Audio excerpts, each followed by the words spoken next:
Mesdames, Mesdemoiselles et Messieurs, bonsoir à toutes et à tous. À la une de l'actualité internationale, ce qui s'est passé aujourd'hui en Russie, comme nous l'avons mentionné dans nos vidéoconférences précédentes, est très très grave. En lieu et place d'une seule région, d'un seul aérodrome que nous avons, dont l'information avait été diffusée et que nous avons décrypté tout à l'heure, c'est plutôt 5 régions de la Russie qui ont été touchées. 5 régions à l'intérieur desquels il y a des aérodromes. Donc ce sont des aérodromes qui ont été ciblés. Des frappes chirurgicales qui ne disent pas leur nom. Au fait, ils ont bien calculé et ils ont frappé. Et ça a touché réellement. Alors, ce que nous apprenons, le constat pour le moment, c'est que ceux qui ont lancé les drones, puisque ce ne sont pas des missiles, ceux qui ont lancé des drones étaient sur le territoire russe. Donc ce ne sont pas des missiles de longue portée qui ont été lancés, selon les premières informations que nous avons. Ça veut dire que l'Ukraine-OTAN a utilisé une autre stratégie. Ils ont payé des gens à l'interne, sûrement, pour déposer les substances ou pour lancer les drones.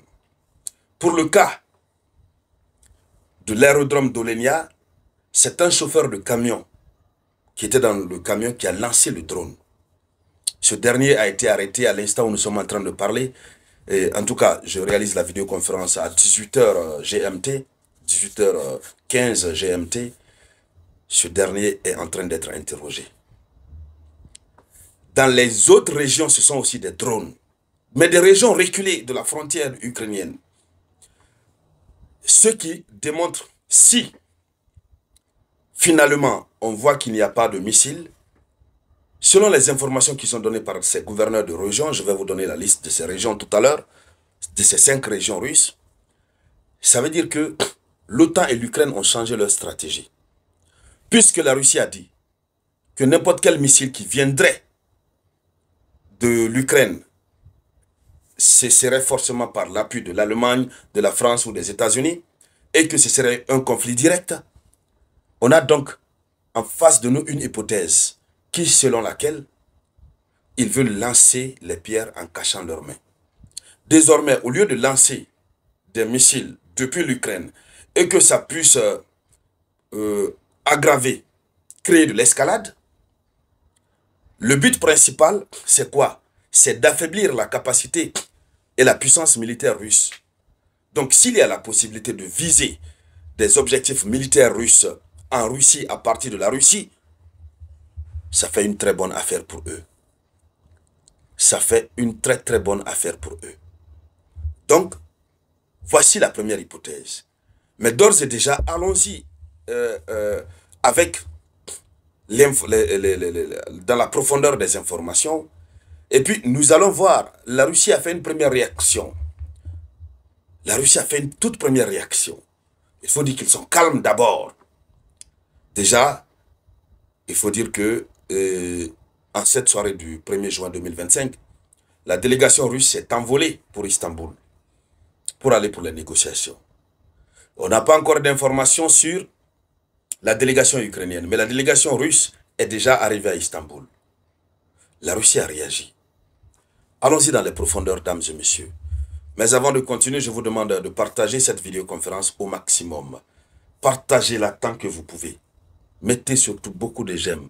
N'oubliez pas de mettre suffisamment de commentaires. C'est ce qui donne assez de visibilité à la vidéoconférence. Allons-y dans les profondeurs. Qu'est-ce qu'il faut retenir? Nous avons la région qu'on appelle Irkoutsk. Voilà. C'est difficile de prononcer. Irkoutsk. C'est pas Kursk, hein. Irkoutsk. Cette région a été touchée. Le gouverneur de cette région qu'on appelle Igor Gobzev a confirmé l'attaque de drones dans la région.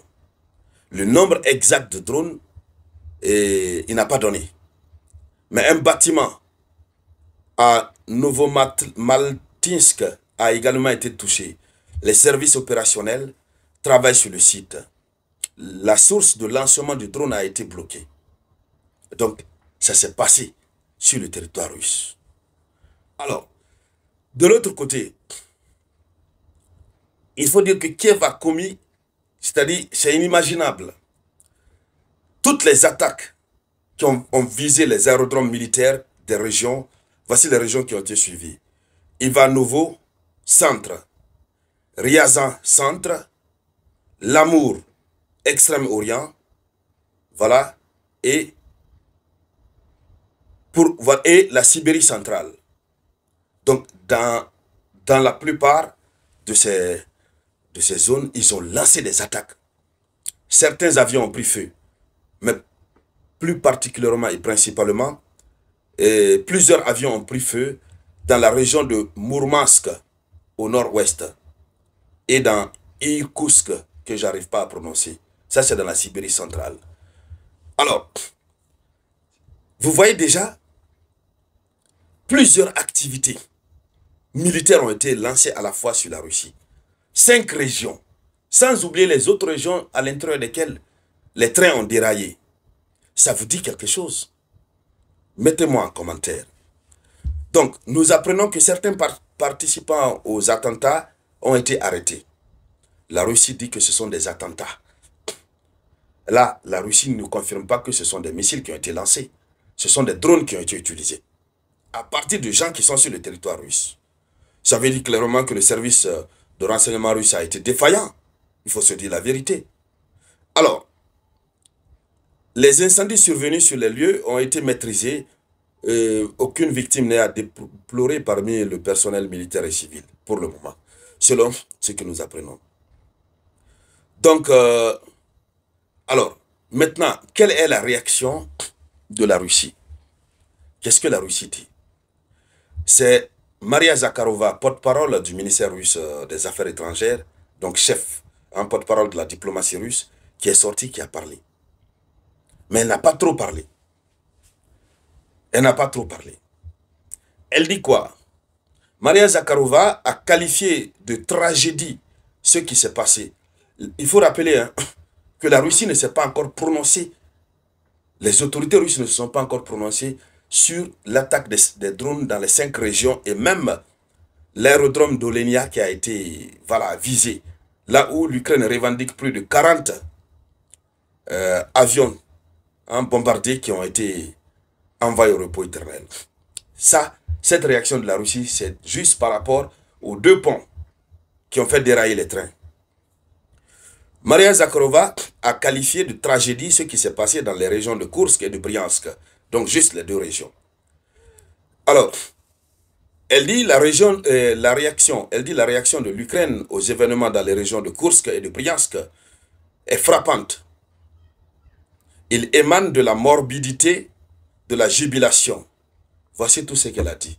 Que c'est morbide parce que l'Ukraine est en train de jubiler, etc., etc. Ils se sont limités là. Qu'est-ce qui se passe concrètement? Pourquoi cette nonchalance dans la déclaration?